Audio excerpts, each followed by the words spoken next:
There is something that has gone and is legitimately lost, and that is your freedom as an individual human being to be free, to do your own thinking, to be your own person. That is lost. You have been taken over and you don't even know it. And he said that the reason why? Cause and effect. The people who are behind the scenes of government in this country, their greatest enemy is you.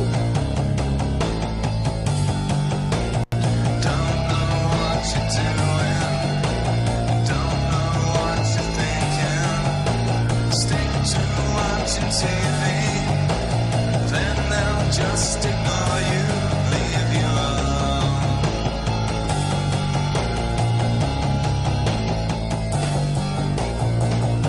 I think at one time or another we've all questioned as to whether all that we see and are experiencing in our world has some sort of a rational plan behind it.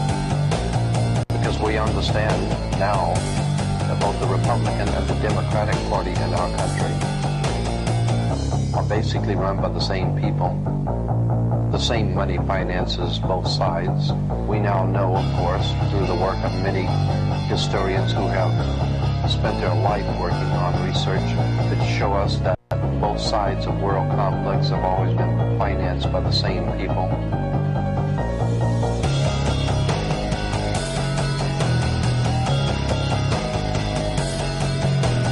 Question what you see, it's not reality. Question what you see and what you're told. You're dumbed down by TV, so full of apathy. Question everything and use your mind. Question what you see, it's not reality. Question what you see and what you're told. You're dumbed down by TV and full of apathy.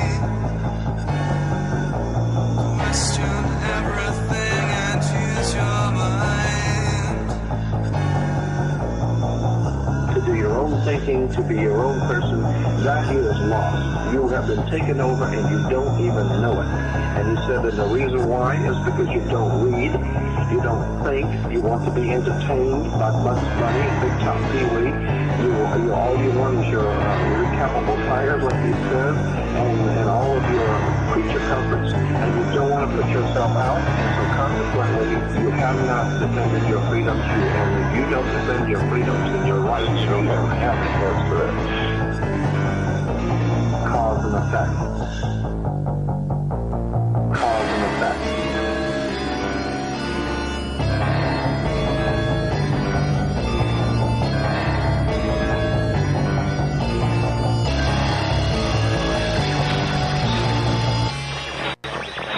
Worldwide fraternal organization that is powerful enough, old enough, and wise enough to operate behind all governments in the world, behind fraternal institutions, monetary systems in the world, and yes, they are in fact connected.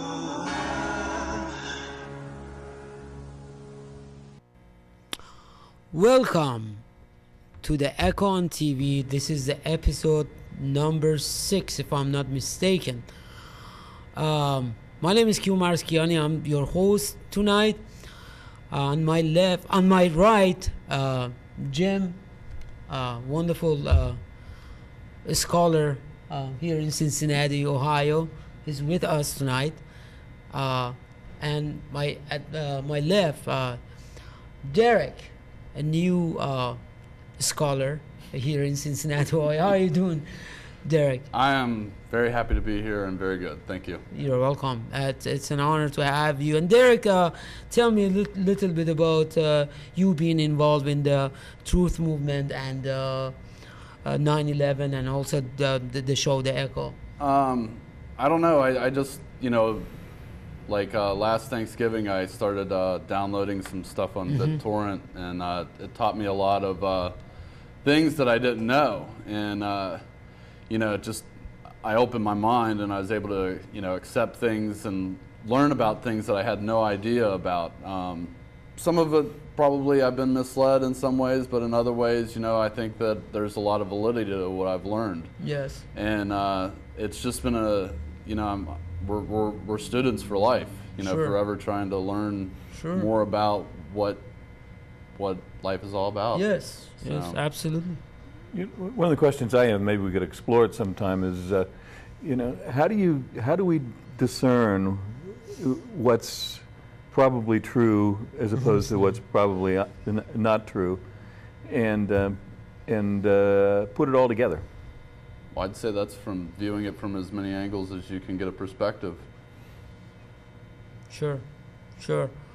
You keep examining what you believe, and I have altered lots of old beliefs that I had, just because I never say this is it, this is you know, I always doubt my information and examine and re-examine it over and over again. So that's why I'm always flexible. That's why I don't become orthodox and religious about things. You know, even if I believe in something, I give a benefit of doubt to other people's opinion. You know. Well, I respect your opinion, especially because you have so much sort of international credibility. I mean, not just having been born in Iran, but just you know, having been the places you've been. Derek and I have been to various places also. I appreciate it. But I mean, you are world's foremost authority and for us on some of these things.